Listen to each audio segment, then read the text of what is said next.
Hello दोस्तों। आप सभी ने देखा होगा कि ज़ोमैटो का इस समय काफ़ी बूम चल रहा था।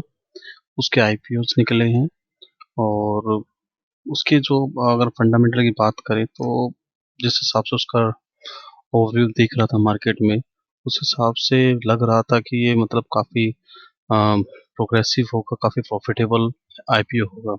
पर लेकिन मैंने इसको जब डिटेल्स में इसको रिव्यू किया तो मुझे इतना ये इम्प्रेसिव नहीं लगा और इसलिए हमने इस के आईपीओ में निवेश ही नहीं किया है। ठीक है, इसका रीज़न है जो मैं अभी आपको शेयर करने वाला हूँ, उसको एक बार देखते हैं।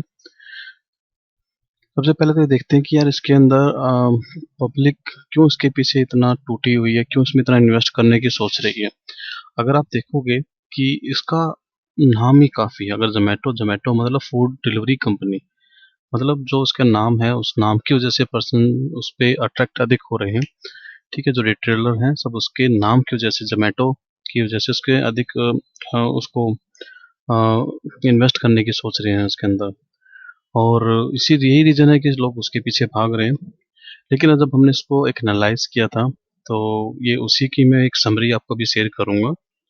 तो मोटिव ये होगा कि मेरा आंसर ये होगा कि हमने इस आईपीओ के अंदर निवेश क्यों नहीं किया और क्यों नहीं करना चाहिए था पर्सन को, उसकी डिटेल में बात करते हैं।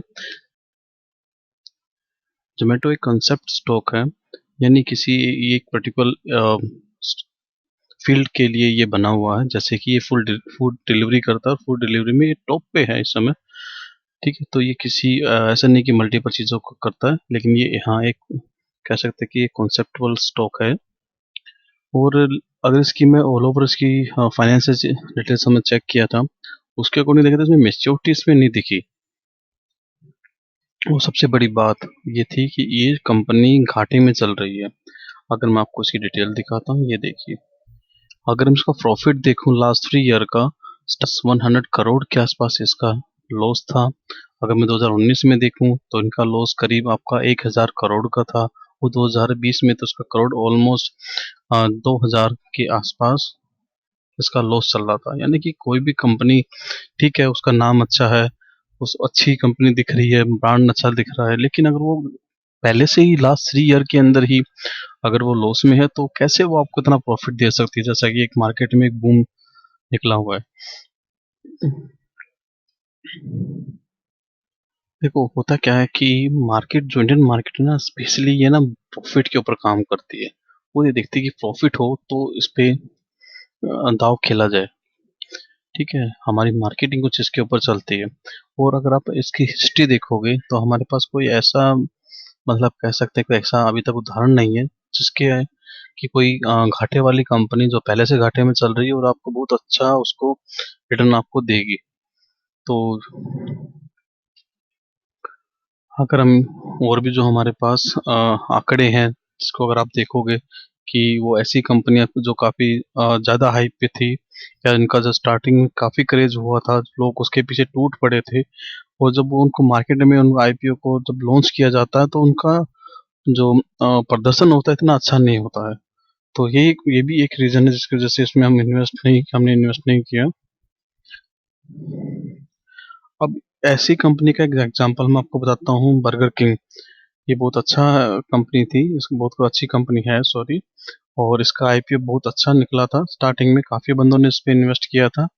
और लेकिन जब ये लिस्ट होने के बाद ये की हाइक पे भी गई, उसके बाद से अगर मैं करंट का देखूं, इसको अराउंड 6-7 मंथ हो चुके हैं। अगर मैं इसका एक देखूं कि ये पिक के बाद अराउंड 14% डाउन पे चल रही है। जबकि इसमें इतनी फूड की डिमांड है, इतनी अधिक बर्गर की डिमांड चल रही थी मार्केट में, उसके बावजूद भी ये डाउन चल रही है आज के टाइम में। तो इसकी देखिए, मैं यहाँ आईपीओ दिखाता हूँ। इसका जब आईपीओ लॉन्च हुआ था तो उसमें भी आप देखिए ये ऑलरेडी माइनस पे चल रही थी। इसको जो नेट प्रॉफिट था वो माइनस में चल रहा था, इन करोड़ में ही सारा ये डाटा। 31 मार्च में 2017 में करीब 71 करोड़ का और लॉस था इसका। ठीक है, 2018 में 82 का, 31 में 38 का, और 31 2020 में इसका 76 करोड़ का लॉस। मतलब ऑलमोस्ट ये लॉस पे ही कंपनी चल रही थी। ठीक है, उसका नाम था, ब्रांड नेम लगा, बंदों ने उसमें इन्वेस्ट किया, लेकिन जब वो इन्वेस्ट होने के बाद जब उन्होंने इसको लिस्ट किया, लिस्ट करने के बाद नो डाउट एक बार ये हाइक पकड़ा, लेकिन उसके बाद ये अराउंड 14-15% ये डाउन ही रहा ये। तो ये एक रीज़न था। अगर मैं देखिए मैं आपको दिखाता हूँ ये एक बार ये एकदम हाई गया, उसके बाद ये डाउन होता गया। और ये ठीक है 2020 में कोरोना का थोड़ा सा थी सीन था, लेकिन वो इतना भी नहीं था कि ये इतना डाउन जाए। और अभी जस्ट एक रिकवरी मोड पे चल रहा है। तो जो जिन्होंने इन्वेस्ट किया था 6-7 मंथ, तो ऑलमोस्ट उसका डाउन जा रहा है। तो इसमें एक और उदाहरण मैं आपको बताता हूँ कि जितने भी अभी तक हिस्ट्री है उसमें क्या होता है कि जो ओवर हाइप्ड स्टार्टअप कंपनीज होती हैं, यानी कि जिसका काफ़ी बूम होता है स्टार्टिंग में, और जो स्टार्टअप होती हैं वो कंपनियां जब सेकेंडरी मार्केट जो मतलब उसको जब इश्यूज करते हैं, यानी कि जो normal without before IPO company अच्छा परफॉर्म कर रही होती है, लेकिन जब उनको लिस्टेड किया जाता है तो जो मार्केट में उसकी जो प्रॉपर वैल्यू लगाई जाती है वो अच्छी नहीं होती है, अच्छी नहीं लग पाती स्टार्टिंग में। तो उसमें काफ़ी बार निवेशकों को लॉस हुआ है। तो ये एक अच्छा रीज़न था जिसकी वजह से हमने इसको इन्वेस्ट नहीं किया। एक एग्जांपल्स आपको दिखाते हैं। ये टिनी ऑन थी, टिनी ऑल जो कंपनी थी, इसमें इन्होंने करीब टू 22 ठीक है इन द मेजर सिटी, और हमने जो बड़ी बड़ी सिटीज में थे उसमें जो भी इनके स्टॉल थे उन सभी को उन्होंने वहां से बंद कर दिया। और मैं आपको एग्जांपल दिखाता हूँ। अगर मैं जोमेटो की ही बात करूँ, स्टार्ट जोमेटो का जो जब स्टार्टअप हो रहा है ये, तो इस समय उन्होंने पिछले पिछले कुछ इन्होंने करीब 300 के आसपास इन्होंने अपनी ग्लोबली अपने रिसोर्सेज को रिड्यूस किया। यहाँ पर इनको अपने डेजो को अपने ऑपरेशंस को बंद करना पड़ा, लैक ऑफ द कैपिटल। और थी स्पूंजी जो थी उन्हें अपने काम को कम बंद करना पड़ा। तो ये कुछ ऐसी बड़ी बड़ी कंपनियां थी जो कि स्टार्टअप इनका अच्छा हुआ था, लेकिन वो इतना नहीं कर पाई है परफॉर्मेंस। अगर मैं आप ऑल ओवर देखो तो ये वो एक स्टार्टअप है जहाँ पर काफी पैसा इन्वेस्ट हुआ है, और लेकिन इन्होंने अपने जो भी इनकी मैनेजमेंट था उसके, या कहीं की मार्केट की जो डिमांड है फुलफिल नहीं करने के कारण इन्होंने इन्वेस्टर्स के जो पैसे को बर्न किया, पैसे इनको जो था उनका वो खराब किया है। अगर एक ओवरऑल अगर हम इसका विश्लेषण देखें, इसमें जो सबसे बड़ी बात जो नेगेटिव हमने नोटिस की थी वो था कि जो इसका के ऊपर इन्होंने लॉन्च कर रहे हैं, यानी कि जो इनका जो वैल्यूएशन है काफ़ी महंगा है। जैसे जब और अगर हम कंपेयर करें जोमेटो जैसी और भी ग्लोबल कंपनी को जिनका कि बहुत कम था। जो वैल्यूएशन होता है वो बेसिकली 3 पैरामीटर्स के ऊपर होता है, जिसको कहते हैं प्राइस टू सेल कहते हैं, ईवी टू सेल होता है, और जो रिसेंटली जो प्राइवेट डील्स होती हैं जो अनलिस्टेड स्पेस मतलब बिफोर द आईपीओ जो होती है उसकी वैल्यूएशंस के आधार पर उसका पता लग जाता है।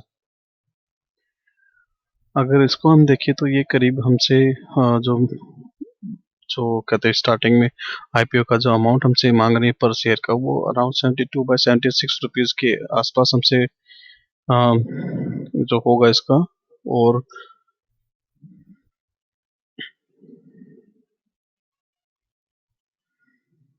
जोमेटो आईपीओ यहाँ पर, यानी कि अगर देखा जाए थोड़ा सा यहाँ पर लालच जैसा दिख रहा है इस कंपनी का कि भाई ठीक है ब्रांड अच्छा है, भले ही घाटे में लेकिन ब्रांड अच्छा है, तो उसके लिए पब्लिक इतना पैसा आप ले सकते हो, ले लो।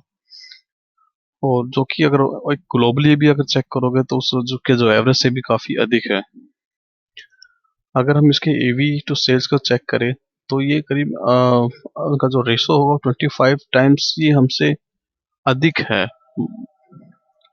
अगर हम ईवी की बात करें तो ये अराउंड 25 टाइम्स टाइम्स तक होता है। और जो हमारे पास घरेलू कुछ कंपनीज उनका क्यू एस आर जो है वो 11.6 के पर वे अपना व्यापार कर रहे होते हैं परसेंटेज पे। अगर सबसे मज़ेदार बात ये है कि जो जोमेटो बिफोर आईपीओ जो ग्रे मार्केट में जब इनको देख रहे थे तो इनका जो रेट चल रहा था वो 18 to 20 के आसपास चलता था। लेकिन जैसे इन्होंने इसको आईपीओ के लिए इन्होंने जैसे इन्होंने अपने आप को लिस्ट करने की कोशिश की, और जैसे इन्होंने आईपीओ को अपने लॉन्च करने के लिए अप्लाई किया तो उसी समय इनके आसपास हो गया, ऑलमोस्ट कह सकते हैं आप आधा उसका हो गया। तो ये एक मेन रीज़न था जिसकी वजह से हमने परचेज नहीं किया था। और मैं ये जानना चाहूँगा कि आप लोगों में से कितनों ने इस चीज़ में इसमें इन्वेस्ट किया और कितनों ने नहीं किया। तो प्लीज़ आप इस चीज़ों को डिस्क्रिप्शन पे हमें बताइए। आपका कीमती समय देने के लिए धन्यवाद। Have a good